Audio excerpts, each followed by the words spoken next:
Hey everyone, sorry things were a little slow last week. I got sick. Apparently my immune system can't win that matchup. Oh well. As I laid there dying, at least Zoroark joined me because, wow, that last regional showing was rough. Zoroark only made up 3.3% of the entire event and managed only to get a 36% win rate. Oof.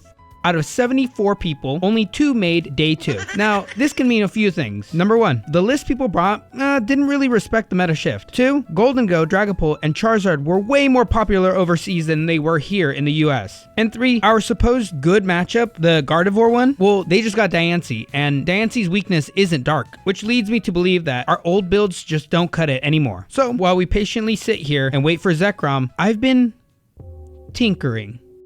My starting point was Azul GG's list, and I desperately tried to make Grimsley's move work. But that card at its highest only goes even, and at worst case, you just waste your supporter and do nothing. I tried. I promise I really did try to make it work. So instead, I'm running this. The Budew is there to slow things down, the Yveltal is for switching and tempo control, and the Mega Gengar, who honestly has way more presence than people give it credit for. And that card can swing. Issue here is I do not have any Monkey Dories, which unfortunately had to be cut. That, and I threw in a little spice for some of the local matchups, a 1/1 line of Darumaka. Oh well, this is what I will be running until the next set comes out. And did anyone manage to get ETBs? Because I couldn't. I was unlucky. Oh well. On to the games. Game 1. Remember how last episode was just tunnel visioning on plays? Well, this time I was tunnel visioning on the entire game because I did not notice my senior opponent had mismatching sleeves until way too late. I was messing with the camera, I had my head down, I was thinking about my plays so much, and then they pick up their deck and bam, I felt awful. Especially looking over the footage, they started with mismatched sleeves and I just didn't notice. Thankfully, the judge walked them through of why this wasn't allowed. And fortunately, I always carry some spare sleeves. I handed over some new Mew sleeves, and a few people around me helped re-sleeve his entire deck, just in time for round 2. Crisis averted, but I still felt bad. 1-0. Game 2. Up next, I play against Cyndaquil, a community grinder, reliable, gives great advice, which he ends up using to stomp me. I walk in thinking this was an Eevee deck, and then he goes for the Wellspring.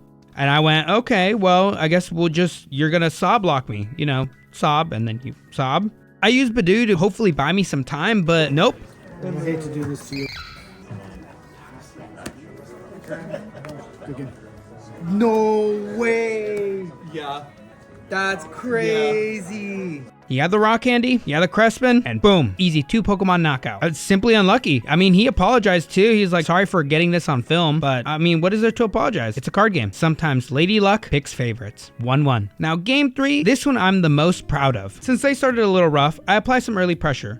I'm aiming for a Darumaka, and then I'll let the Zoroark and Gengar clean it up a little. But then they responded in kind with a Budew, slowing everything down. If it wasn't for that item lock, those 2 juicy 70 HP Dreepies were cooked. They drop a jamming tower to stop my air balloon, but Lillie bails me out and I get to evolve into Haunter, keeping up in pace. They really don't want to swing directly with a Dragapult until they're ready because they'll just give me the rage. So we play the card advantage dance. They have a trade, I have a trade. They have a trade, I have a Only problem, I can't seem to find energy to save my life. Trade, Iono, nothing. But the Budew and Latios force me to play very patiently. I don't want to toss out key pieces that I'll regret later. Then they slip. They place Halucha and put the damage incorrectly, letting my Zoroark survive with just 10 HP. But I can't really capitalize on that damage. With that 270 on me, no energies, I just have to pass after a Lillie. They don't let me slide though. They boss up and knock out both Zoroark and Zora. We stopped the game for a bit and I asked the judge about Dragapult's damage. He let me know, no, they'll still take the 2 prize cards, not the one from the Zora, but they'll take the 2 from the one on the bench. After that, I set up the Mega Gengar, swing right into the Pheasantipity. 230 from this guy is no joke. I picked Pheasantipity because I really don't want them to draw into anything next turn. That foresight allows me to shrug off that 200 from Dragapult and boss for game that Latios. Thank you, Gengar. 2-1. Game 4. It's Obama. Always a joy. Let's see what they brew today. And while we wait, it's my turn now to Budew the opponent to death. And I'm up against the Bunny Bomb deck. I've seen people run it on live, but this is gonna be my first time actually facing it. Enriching energy as ace? That is annoying. Very annoying. But I could work around it. I fire off an Iono to even out the hands and start off with my buddy. I've actually been enjoying opening the double Zora and then having a couple utility mons here and there. It feels smooth. I like it. They set up the Latias for pivoting both the Kangaskhan and the Lopunny since it hits harder when it comes from the bench. Totally understandable. To spice things up, they throw in a Mimikyu. But I have a Haunter, so I'm not too worried. It'll just be a 2-hitter. Just mildly inconvenient. And then I do it. PSA, do not do this. This is a warning for everyone. It only needs to happen to you once and then you'll never ever do it again. If you are resolving Iono, do not talk about any other card. Don't talk about Lillie. Don't talk about the weather. Not even your hopes and dreams. Here's what happened. No. No. I shuffled my hand into it. I was talking about lilies and I shuffled it in. Alright, so, okay. We have to do it for the video as well. I'm sorry. Yes. What'll it be? 2 fries, right?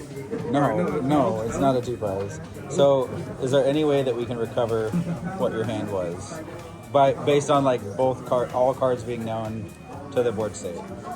Well, I don't know what his hand was, so. My hand, Yeah, so it's actually a question that almost never has the correct answer or has the valid, because the game needs to know, like, and then by the game, your hand is private, right? So it has to be verifiable. Yeah. So your opponent basically has to know every card in your hand in order for it to be resolvable. I will say, because you're recording.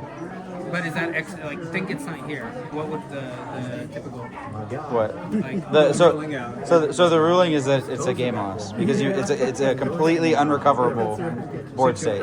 Yeah, your cards are completely gone. We'll still play it out. There's no way to recover them, right? Yeah. So like no matter what we do for a fix, it will never even come close to being what is the valid like state of the game. Because those 6 have to be underneath there. Yeah. So unfortunately, shuffling an Iono, like an Iono hand into the deck is simple. Yeah. Unbelievable. Yep. Unfortunately, but that is We'll still play it out. that is the penalty. It is a game loss.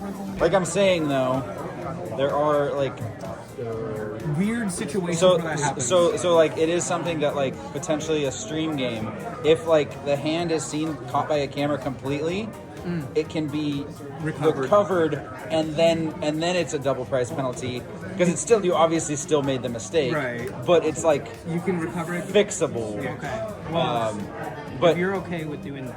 If you want to go back and see it, like you two can look through it. I will. You can try it. I don't care. See it. And if it's there, cool.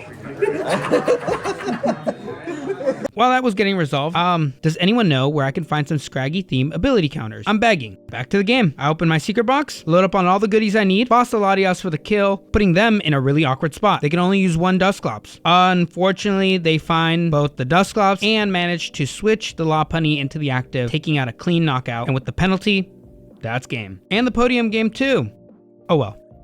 I'll be tinkering with Zoroark, trying out new shells, and figuring out what direction I want to take the deck while we wait for Ascendant Heroes. I'm extremely excited for Mega Scrafty. Probably too excited. I am Scraggy's #1 fan. If there are no more fans, that means I'm dead. So there might be a bit of conflict of interest coming soon. But we'll cross that bridge or kick it when we get there. Until then, I want to hear from you. What Zoroark brews or idea should I explore next while we wait for the new set? If there's spice, I'll try it.